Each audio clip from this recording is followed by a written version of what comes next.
I stopped at my office on the way down here just to check my email, and I saw about, I'd say, 10 or 12 email messages on that Connecticut cougar killed on the road. So I haven't read them. I didn't have time. But you've been writing about cougars for a long, long time. More than 4 decades. And we may have some. You need the evidence. This is the dead animal.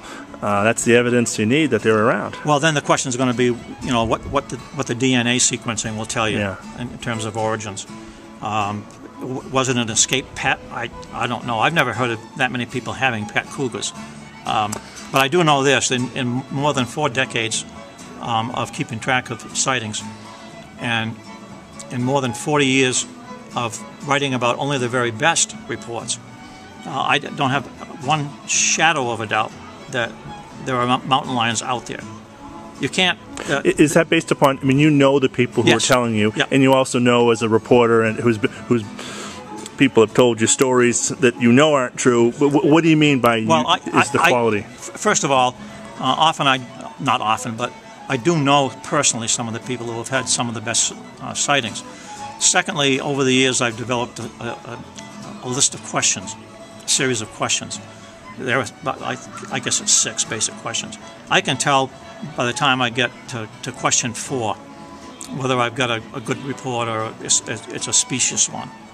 And I could stand here and tell you about a good dozen standout sightings that are in my brain and were so good that I've hung on to them in my head.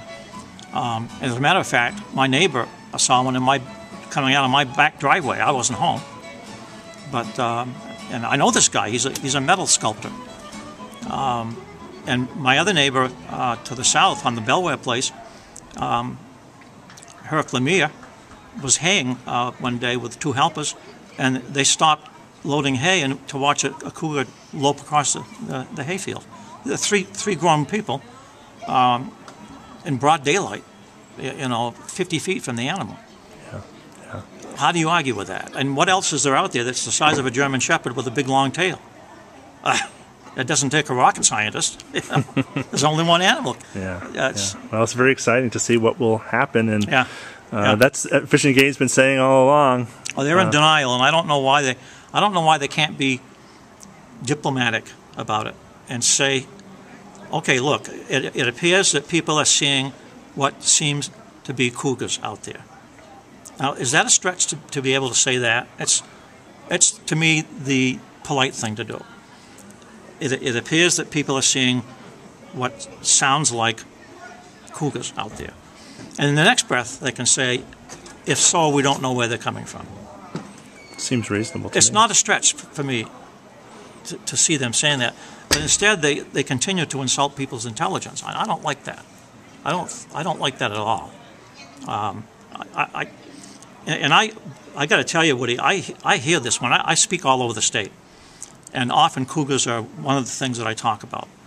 And I often ask the question, how many people in this room either have seen a cougar or know someone who's seen a mountain lion?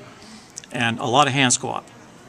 And then I'll open it up to comments, and I can't tell you how many people stand up and say that, that supporters of Fish and Game, and they're outdoor people, but they came away from an encounter with Fish and Game feeling denigrated or insulted. And I don't think that's right. And I don't think Fish and Game can afford that. And Fish and Game needs all the friends it can get. And, and if it means being diplomatic, well, be diplomatic.